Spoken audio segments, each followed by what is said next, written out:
Le bullshit, c'est à partir du moment où même toi, tu crois pas en ton truc, tu vas le faire quand même, soit pour la beauté du geste, soit pour récupérer du chiffre.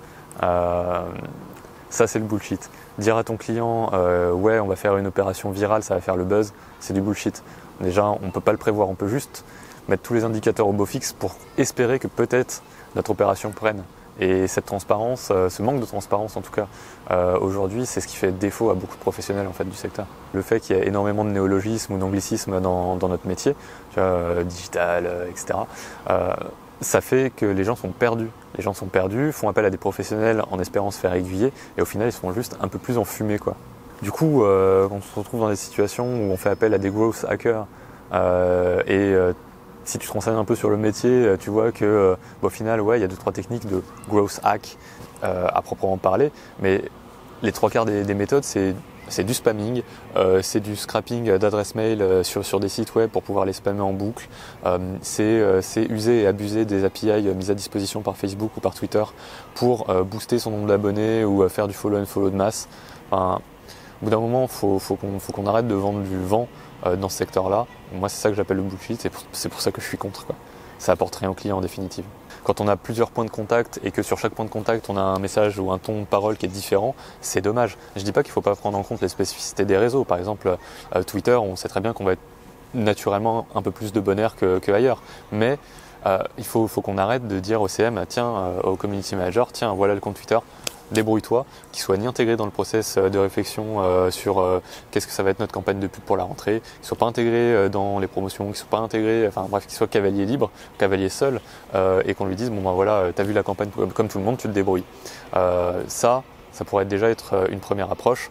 Je parlais du service client il y a pas longtemps sur les réseaux sociaux, en disant qu'on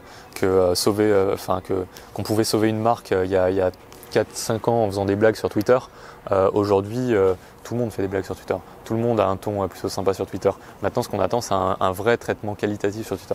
Et quand moi, par exemple, je prends contact avec une marque orientée gaming, je suis sa cible, je m'adresse à elle par Twitter, parce que c'est un canal qu'elle a ouvert après tout, et je lui demande de l'aide de type support, et qu'elle me répond « contactez notre support », ça la fout mal.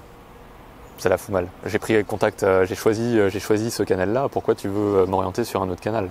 Premier point, même si c'est redondant avec ce que je viens de dire avant, mais faire preuve de transparence avec son client, lui expliquer le plus possible les process, notre méthode de fonctionnement, les outils qu'on utilise, parce que parfois, je vois des gens qui facturent au client une prestation qui est faite par leur outil. Je trouve ça dommage. Plutôt accompagner son client, lui montrer comment ça fonctionne, lui montrer que, alors oui, c'est sûr que pour le business, c'est pas rentable de filer 2-3 conseils de bidouille à ses clients, mais sur le long terme, ça assainit le marché, ça nous rend plus fiables pour eux, ça booste les recommandations. Je vois pas pourquoi on le fait pas, pourquoi on cherche toujours ce résultat court-termiste. Donc pour nous, notre responsabilité en tant que professionnel, c'est justement de maintenir ce niveau de qualité et de transparence. Ça, c'est le premier point.